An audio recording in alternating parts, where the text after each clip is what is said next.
Hi, welcome back. My name's Devraj, and this is part one of a series of videos I want to do called Foundations of Bioenergetics. And in this series, my intention is to just put out what I know about bioenergetics. Some will be about actual foundational postures, and some will be more about the principles of bioenergetics, the stuff we need to know in our mind. And my intention is to make one video a week. And this is the first video, and it's called Stretch, Breathe, Feel. And I think it's good to start with a video which doesn't have actual postures because we live in a world where it's often focused on the doing, on the posture. If you're looking at exercise or yoga or something you do down the gym, it's usually very focused on the posture. And that's okay. But in bioenergetics, it is subtly different. And so you need to actually ideally put 1/3 of your attention on the stretch, if it's a static stretch, and we'll get to that later. 1/3 of it on your breathing, and 1/3 of it on the sense of the body. And likely when you get going with bioenergetics, or for some people, even if they're quite a long way along the path, the breathing is where they're really kind of not getting it, so to speak, or they need to focus a little bit more on that. Let's look at a classic bioenergetic posture just to demonstrate what I'm talking about. So here I am getting up into my bow posture, and I'm really focusing on the stretch. I've seen it on YouTube or in a book or something like that, but I've kind of forgotten all about my breathing. I'm just stretching and stretching and stretching, and my throat is kind of locked. Maybe my diaphragm is anyway quite locked because I'm just starting this work, and I'm just holding on, in agony, kind of waiting desperately for the ding to come. And, if I'm doing it like that, I'm not gonna, I won't get nothing out of it, but I won't be getting a great deal out of it. Now, what I need to remember to do is to kind of open my throat, so to speak, or just breathe. Like,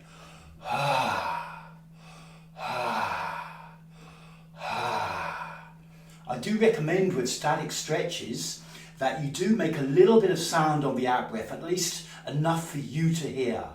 That really serves to keep you in the body, which, it helps with the third part, the feeling the body, and it really helps with the breathing. If you have to breathe enough to make a gentle sound, then, you probably will be breathing deep enough. Now, in these static stretches, and I'm just using this bow as a demonstration, you don't need to make like really, really deep breathing. It's not like... Now, it's not that it's a bad thing to do that. You can experiment with that stuff, but it's not really the intention. The intention is to keep your breathing fairly deep and to try to kind of activate your abdomen, which means that your abdominals are involved in the breath. Now, when you start with this kind of body-based therapy, that will inevitably be difficult because for pretty much everyone on the planet, their throat is kind of locked and their diaphragm, this big kind of bell-shaped muscle under here, is locked. So it won't be easy. But you have to start where you're at. So you don't need to do a lot of weird abdominal stuff, but you can try and focus there a little bit whilst you're in your posture and just see, hey, is there any movement in my belly? Can I create any movement? Now, something else that it's very important to be aware of with this breathing is actually it is possible to overstretch, especially when you start, to such a point you can't really breathe very deeply. I could be right back in my posture and it's so strong that I can hardly breathe anywhere or whatever, And in a case like that, you actually want to slacken off the stretch a little bit such that you can basically breathe, sufficiently that your chest is moving, ideally maybe a little bit lower down is moving, and that you're making enough sound such that you can hear yourself. So that's also good to remember.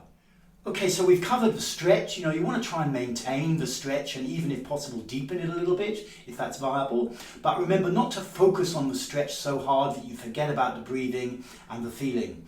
And we've covered the breathing and now the sense of the body. And it's just, when you start out, just to be doing the stretch and the breathing is enough really, but also try to feel your body. A lot of these postures are working with the back of the body or in some cases the belly. That's more with the dynamic stuff, which we'll look at in a moment. But generally with the back, most people don't really feel their back, particularly their lower back. We have learned really through our cultural conditioning we want to look good in the face, we want to look good in the chest. That's where we meet the world. That's where we meet other people and we want to impress them. That kind of thing. So we tend to focus on those areas and then just ignore the back. And The back is very important, particularly the lower back, because when you can feel your lower back as part of your moment by moment experience of just being alive, you have a far greater sense of just being supported, that it's okay to be you, that you don't have to play social games so much or please or this kind of thing. So putting attention on your body is generally important. And people often ask, should I focus on a specific part of my body or just generally? And I think there's not a perfect answer here. You know, maybe you're really drawn whilst you're in a posture to focus on a part of your body, and you can just follow that and see what happens. But otherwise, you know, it's not like a super rigid thing where you must focus here or you must always focus on the whole body. You just give some of your attention to your body, to the sensation of your body. Okay, and before I end this video, just to cover the difference between static and dynamic postures. So static postures are postures like we've just seen. You know, there's no inherent movement in the posture. It's just about holding that posture and breathing and feeling. And why we do that, you know, we're putting our body under a certain degree of stress, you know, which is causing bits of the fascia and the muscle system to be stretched. And then with the breathing, the holding patterns or dead zones also, which is a different thing, inside that bits of fascia and muscles, you know, they can start to come to the surface. You know, and you may get sensations with that, or you may not. You may just feel better afterward. It doesn't really matter. But that's the principle. Now, there's a whole other series of postures which are called dynamic postures, where there is inherently movement. Such, for example, favourite of mine, the right to exist exercise. So that's like you know, I'm not going to actually go into the technicalities of the posture, but it's just to give you an understanding. Two types of stretches in bioenergetics broadly. You know, that's where you're. There's an inherent movement in the posture. Okay, so that's the difference between static postures and dynamic postures, and we've covered movement, breath, and feeling.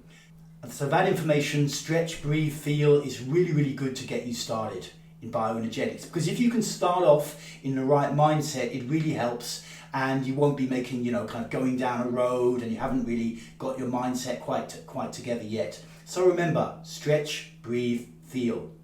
Check out my website, bioenergetics.org.uk, for books, video courses and all this kind of stuff on Reiki and breathwork and bioenergetics, and I'll see you again shortly for more Foundations of Bioenergetics. Thank you.